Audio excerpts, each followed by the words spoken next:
Hello guys, my self Dimple Sharma और आज हम नेक्स्ट टॉपिक स्टार्ट करने जा रहे हैं। हम पढ़ रहे हैं इलेक्ट्रिक करंट और एक दो दिन में ये फिनिश होने वाला है। ओके, आज हम स्टार्ट करने वाले आरसी सर्किट। हमने एलआर सर्किट का growth and decay of current पढ़ा था।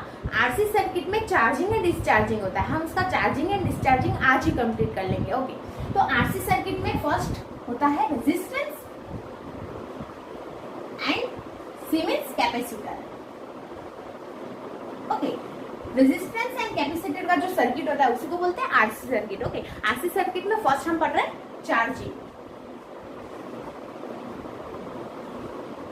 ओके गाइस, मैंने सर्किट बना दिया आरसी सर्किट। चार्जिंग पढ़ रहे हैं, तो चार्जिंग में क्या होगा, हमारा जो सर्किट है उसके अंदर बैटरी आएगी। ओके, और बैटरी जो होती है वो डीसी सप्लाई होती है। तो हमारा जो कैपेसिटर है उसको वो बैटरी चार्ज, तो कैपेसिटर जो होता है वो चार्ज को स्टोर करता है। हम जानते हैं कैपेसिटर चार्ज को स्टोर करेगा और जो डीसी है वो इसको चार्ज सप्लाई करेगा। ओके, करंट फ्लो रहा है मींस चार्ज सप्लाई होगा।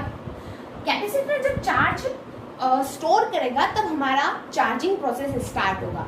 ओके, तो चार्जिंग में क्या करेंगे, हम की 1 को की सेकेंड से क्लोज कर देंगे। ओके, और हमारा ये सर्किट बन जाएगा। जब हम की 1 को की 2 से कनेक्ट करेंगे तब हमारा जो डीसी सर्किट है, ये पूरा सर्किट है, उसके अंदर हमने डीसी बैटरी लगाई है और कैपेसिटर जो है चार्ज को स्टोर करेगा। तो जब ये चार्जिंग हमारा प्रोसेस चल रहा होगा तो बाय केवीएल हम इसकी इक्वेशन लिखेंगे वोल्टेज की। ओके, किरचॉफ वोल्टेज लॉ के अकॉर्डिंग इसकी इक्वेशन डीसी, मान लिया इसके अंदर ई वोल्टेज है तो it will be E is equal VC plus VR, capacitor का वोल्टेज प्लस रेजिस्टेंस का वोल्टेज। ओके, ये हमारी केवीएल के अकॉर्डिंग इक्वेशन बन जाएगी। हमने ये लूप चूज किया था। ओके, ये वीसी एंड वीआर नेगेटिव के होंगे और उसको मैंने जीरो के इस और ले आया है। हम जानते हैं summation of V equal to zero होता है। ई तो पॉजिटिव का ही होगा और ये दोनों नेगेटिव क्या होंगे और इक्वल टू जीरो क्या, तो ये दोनों इधर ट्रांसफर हो गया। ओके, हमने डायरेक्ट लिख लिया ये इक्वेशन। ओके, हम आगे सॉल्व करेंगे। वी ऑफ सी क्या होता है एंड वी ऑफ आर क्या होता है, उसकी वैल्यू हम इसके अंदर पुट कर रहे हैं। Okay, E is equal to Q by C. We know that C capacitance is equal to charge divided by voltage. Okay, so voltage is equal to Q by C. Okay, and V of R is equal to IR.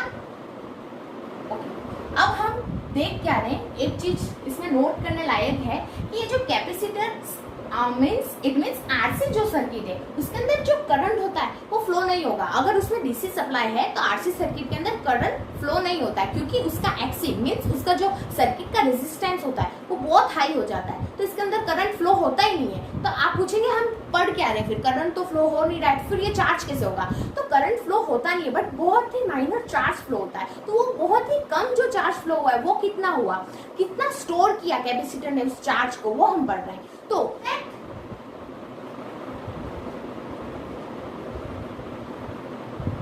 XC is equal to 1 upon omega C and omega of DC circuit, sorry DC battery का जो frequency होती है वो 0 के equal होती है। सो 1 upon 0 हो जाएगा, 0 बार किसी भी चीज का 0 से मल्टीप्लाई 0, 1 अपॉन 0 क्या हो जाएगा, इनफाइनाइट। इट मीन्स जो XC है, X क्या होता है, रेजिस्टेंस ऑफ दैट कैपेसिटर। तो XC इट मीन्स रेजिस्टेंस जो है उस कैपेसिटर का वो इनफाइनाइट टाइम से, तो करंट फ्लो होगा क्या, करंट फ्लो ही नहीं होगा, वो तो इनफाइनाइट टाइम्स बढ़ गया, वो करंट को अपोज कर रहा है तो करंट फ्लो नहीं होगा। सो कुछ थोड़ा बहुत जो चार्ज होगा वो कैपेसिटर उसको स्टोर करेगा, तो उसी के बारे में हम पढ़ रहे हैं। हमने इक्वेशन भी लिख ली है। Okay, so we have I को क्या लिखते हैं, I is equal to D Q by D T, rate of flow of charge. तो आई को क्यू के रेस्पेक्ट में लिख देंगे क्योंकि हम निकाल रहे हैं चार्ज, तो आई को भी चार्ज क्यू के रेस्पेक्ट में हम कन्वर्ट कर रहे हैं।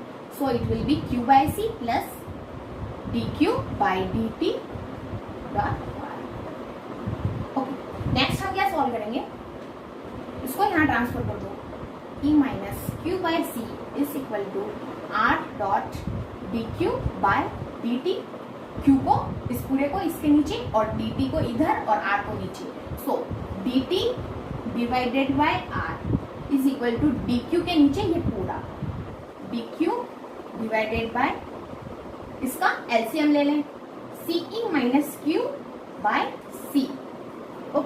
So it will become dt by R is equal to C dot dq by CE minus Q. Okay, C को ऊपर ट्रांसफर कर दिया. अब इसका इंटीग्रेशन करेंगे both side, it will B T divide by R. Okay, T हो जाएगा is equal to C. इसका क्या हो जाएगा, log CE minus Q multiply with minus. Okay, ये कौन सा फॉर्मूला है? इट मीन्स इस पूरे को x मान करके इसका इंटीग्रेशन करते हैं तो 1/x होता है log x, और फिर ये जो x का कोफिशिएंट है, मतलब इस पूरी टर्म का डिफरेंशिएशन इसके करके इससे मल्टीप्लाई करते हैं तो इट विल बी -1. तो हमारे पास क्या आ जाएगा? Okay, next plus C. Okay, constant भी आएगा क्योंकि हमने इंटीग्रेशन में लिमिट नहीं लगाई है, तो हमारे पास कांस्टेंट भी आ जाएगा. कांस्टेंट की वैल्यू निकालेंगे initially at t is equal to 0. Charge Q is always 0. हम फर्स्ट में चार्जिंग पढ़ रहे हैं, 0 टाइम पे चार्ज भी 0 था, so t is equal to 0, Q is also 0, so it will be 0 because t is 0 and it will be also 0. तो C की वैल्यू प्लस इसको K से रिप्रेजेंट कर देते क्योंकि C तो हमने ऑलरेडी डिनोट कर रखा है. ओके, तो हम K की वैल्यू निकालेंगे यहाँ पे, तो K यहाँ Q 0 है, यहाँ T भी 0 है, तो ये क्या हो जाएगा, C log E CE. Okay, Q तो 0 और ये माइनस का -1 plus K is equal to 0. K क्या आ जाएगा, प्लस का C log CE.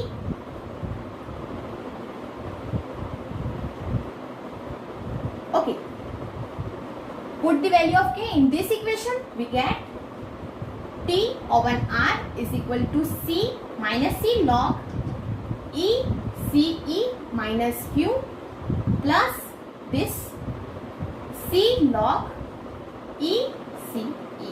Okay, C को कॉमन निकाल करके यहाँ डिवाइड में भेज देंगे तो ये क्या आ जाएगा, T upon RC minus log E CE minus Q plus log E CE, और यहाँ पर ऑलरेडी माइनस था.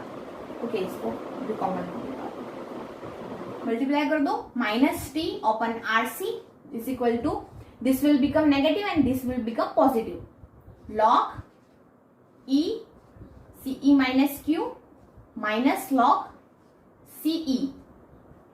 Okay, base E log A minus log B, log A by B, log E CE minus Q divide by CE, और it will become log 1 minus Q by CE and this is minus T upon RC. Next हमने फिर से इसको change करेंगे उस formula से. Formula था log E of A is equal to x है, so A is equal to e to the power x हो जाता है. so इस फॉर्मूले का यहाँ यूज करेंगे, ये क्या हो जाएगा, e की power minus T upon RC is equal to log 1 minus Q upon CE. Okay, यहाँ पे क्या हो जाएगा, और CE क्या है, Q not maximum charge. If CE is equal to Q not then we have Q is equal to Q not, इसका multiply यहाँ 1 minus e to the power minus T divided by RC, and this is our required formula for charging in RC circuit. Okay, next हम इसमें भी time constant देखेंगे, जैसे कि हमने LR circuit के अंदर टाइम कांस्टेंट देखा था. इसमें टाइम कांस्टेंट T की वैल्यू RC के इक्वल होगी क्योंकि E की पावर का डायमेंशन लेस करने के लिए T is equal to RC रखने पर ही E की पावर डायमेंशन लेस होगी. सो टाइम कांस्टेंट की वैल्यू RC के इक्वल होगी. ओके, रफ करें, limit T is equal to RC put रखने पर क्या आ रहा है हमारे पास, Q is equal to Q not 1 minus e to the power -1. ये बोथ कैंसिल हो जाएंगे क्योंकि T को RC पुट किया है. Okay, e to the power -1 की वैल्यू होती है 0.368 and 1 minus 0.368 is 6 to 0.632 times Q not. और यहां से हम टाइम कांस्टेंट की डेफिनेशन लिखेंगे. Time constant is the time period at which the value of charge in charging circuit of RC circuit will become 63.2% of its maximum value. Okay, next हम देख रहे हैं डिस्चार्जिंग इन आरसी सर्किट। ओके, डिस्चार्जिंग पढ़ने से पहले हम charging का graph बना लेंगे। चार्जिंग का ग्राफ क्या होगा, यहाँ पे टाइम पीरियड होगा, सेम वर्क वे जैसे हमने एलआर में देखा था। यहाँ पे वहां पे हमारे पास था करंट, यहाँ पे हमारे पास है charge. Okay, and this is the maximum charge Q not and we have exponentially increasing. Okay, this is exponentially increasing और एजेंटॉट बन रहा है। ओके, इनफाइनाइट ब्रांच पर ये मैक्सिमम चार्ज के इक्वल होगा। ओके, इनफाइनाइट टाइम पे इट मीन्स ऐसे देखे तो कभी ये मैक्सिमम वैल्यू के इक्वल होगा ही नहीं, बट प्रैक्टिकली 5 RC जो इसकी वैल्यू होती है 5 times of time constant RC। यहाँ पे जैसे कि 5 times means 1 times time constant ही RC है, 2 टाइम्स RC एंड ऐसे से जब हम यहाँ 5 टाइम्स RC पे जाएंगे, ओके, तब इसकी वैल्यू मैक्सिमम I नॉट के इक्वल हो जाएगी प्रैक्टिकली। ओके, और थ्योरेटिकली तो ये कभी मैक्सिमम I नॉट के इक्वल होता ही नहीं है। ओके, नेक्स्ट हम पढ़ रहे हैं discharging. So initially let us consider that the capacitor is fully charge, और डिस्चार्जिंग के अंदर हम बैटरी का यूज नहीं करेंगे, हम की 2 को की 3 से कनेक्ट करेंगे और ये हमारे पास outsider as a outsider use होगा। ओके, तो ये बैटरी हमारे पास डिस्चार्जिंग के अंदर यूज नहीं होगी। सो हमारा सर्किट ये होगा, ये outsider. Okay, this is our circuit. Initially, we consider that the capacitor is fully charged. So, at t is equal to 0, Q is equal to Q naught, maximum. Okay, fully charged. And at t is equal to infinite, Q is equal to 0 because we are studying discharging in RC circuit. सो इन दोनों के time period के बीच का time पे जब धीरे धीरे, जैसे कि हमने ग्रोथ एंड डीके में पढ़ा, सेम वही कहानी है। ग्रोथ डीके में हमने पढ़ा था, चार्जिंग में भी मैंने अभी आपको फिर से बताया कि चार्जिंग में धीरे धीरे चार्ज होगा, उसका हम फॉर्मूला निकाल रहे थे। डिस्चार्जिंग में भी अब धीरे धीरे डिस्चार्ज होगा, उसका हमको फॉर्मूला डिराइव करना है। तो हमने देख लिया कि इसकी कंडीशन क्या है, t इक्वल टू 0 पे चार्ज है Q नॉट और t इक्वल टू इनफाइनाइट पे चार्ज है 0। सो बाय KVL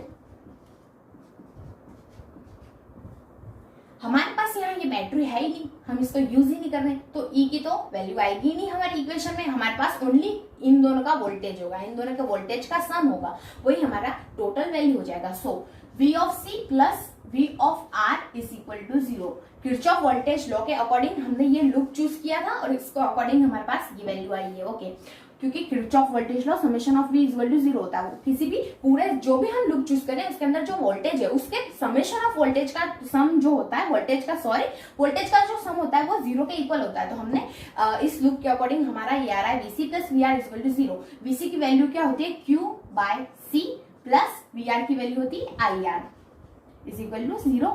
I को Q में चेंज करेंगे क्योंकि हम चार्ज निकाल रहे हैं, Q by C plus dQ by dt R is equal to 0। इसको यहाँ ट्रांसफर करेंगे, dQ by dt R is equal to minus Q by C। Okay, which will be dQ by Q is equal to minus dt by RC। We will integrate both side. Okay, next हमारे पास इसकी value क्या आ जाएगी, it will become log Q। Okay, log Q base होगा E is equal to, इसकी value क्या आएगी, R एंड C तो हमारे पास कांस्टेंट है, -1 open RC dot T, -1 open RC dot T, और हमारे पास एक कांस्टेंट आएगा K। ओके, इसको हम K से डिनोट कर रहे हैं क्योंकि C हमने पहले से कैपेसिटेंस को C से रिप्रेजेंट कर रखा है। ओके, हमको अब K की वैल्यू निकालनी है, जैसा हम करते हैं K की वैल्यू निकालते हैं at t equal to 0, Q equal to Q not हो जाएगा और यहाँ से हम K की वैल्यू निकाल करके इस ही इक्वेशन के अंदर पुट कर देंगे और वहां से हमारे पास इसकी इक्वेशन हमको इसका सॉल्यूशन मिल जाएगा और रिक्वायर्ड इक्वेशन आ जाएगी। So at t equal to 0, at t equal to 0, Q equal to Q nought, Q is equal to Q naught. So we have log base E Q naught is equal to this is 0. So we have only K. Okay, this is the value of K. Now put this value in equation first. So we have log base E Q is equal to minus T by RC plus log E Q not, इसको यहाँ transfer करेंगे, क्या हो जाएगा log EQ minus log E Q not is equal to minus T by RC, and we have log A minus log B, log A by B, log E base Q by Q naught is equal to minus T by RC, and we have फिर से वही formula use करेंगे, log E of A is equal to, if x है so E to the power x is equal to A हो जाता है। इसी फॉर्मूले के अकॉर्डिंग यहाँ क्या हो जाएगा, Q by Q naught is equal to E to the power minus T by RC। Okay, rough करें एक बार। So we have Q is equal to Q naught e to the power minus T by RC. This is the required formula for discharging of RC circuit. Okay, यही required formula है। अब यहाँ पे फिर से हम टाइम कांस्टेंट निकालेंगे, T is equal to टॉ, जो कि सेम वैल्यू होगी जो हमने चार्जिंग में देखी थी, RC की इक्वल। ओके, और इसकी डेफिनेशन निकालने के लिए हम फिर से T is equal to RC put करेंगे। So we have Q is equal to Q nought, T is equal to tau is equal to RC, इस इक्वेशन में पुट करेंगे तो हमारे पास क्या वैल्यू आएगी, e to the power RC से RC कैंसिल हो जाएगा -1, और e टू द पावर -1 की वैल्यू होती है 0.368। Okay, we know that.